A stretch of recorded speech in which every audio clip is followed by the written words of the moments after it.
ये एक ईमेल है भाइयों और बहनों, युवाओं, जो एयरबस कंपनी के एक एग्जीक्यूटिव ने लिखी है। उसमें उन्होंने लिखा है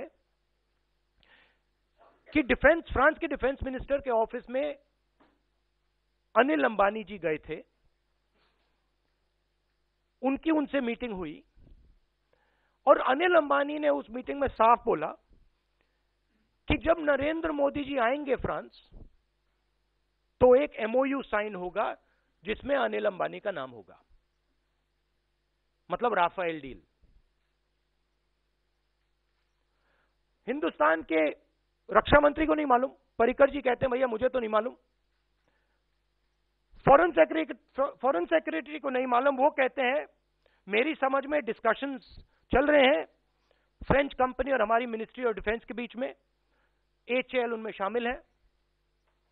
एचएल को नहीं मालूम, मगर अनिल अंबानी को डील होने के 10 दिन पहले मालूम है कि डील होने वाली है। मतलब नरेंद्र मोदी जी अनिल अंबानी के मिडलमैन का काम कर रहे हैं। अब प्रधानमंत्री जी को बताना चाहिए कि अनिल अंबानी को इसके बारे में 10 दिन पहले कैसे पता लगा, किसने बताया। डिफेंस मिनिस्टर को नहीं मालूम था, फॉरेन सेक्रेटरी को नहीं मालूम, एचएल को नहीं मालूम, सिर्फ प्रधानमंत्री को मालूम। और इसमें एक नई चीज निकलती है, यह डिफेंस का मामला है और अगर अनिल अंबानी को और प्रधानमंत्री को यह चीज मालूम तो प्रधानमंत्री is in violation of official secret act, criminal कार्रवाई शुरू हो जानी चाहिए उस बेसिस पे, भ्रष्टाचार के बेसिस पे नहीं, उसी बेसिस पे हो जानी चाहिए। तो प्रधानमंत्री को जवाब देना चाहिए कि ये क्या हो रहा है। क्या आगे इसके ऊपर आप और जोर देंगे अगर सरकार बदलती है? दिस इज ये तो पहले ये भ्रष्टाचार का मामला था, ये प्रोसीजरल मामला था, अभी ऑफिशियल सीक्रेट एक्ट का मामला हो गया है। This is now treason, nothing less. Mister Narendra Modi is doing what spies do. He is informing somebody of a defense matter. He's under oath.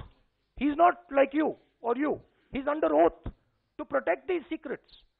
And he has now given this secret to Mr. Anil Ambani, who knows that the biggest defense deal in the world is going to him 10 days before.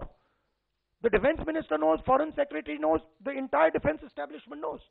This itself is criminal. This itself will put the prime minister in jail. ये पूरा cover up करने की कोशिश कर रहे हैं। ये बड़ा क्लियर मामला है, कल हमने बता दिया है, कल हमने दिखाया है that the gentleman himself is involved in this decision making. So that CAG report is a worthless report. In fact, I would term it as a Chowkidar Auditor General report. That's how I would term it. It is Narendra Modi's report written for the Chowkidar, on behalf of the Chowkidar, for the Chowkidar, by the Chowkidar.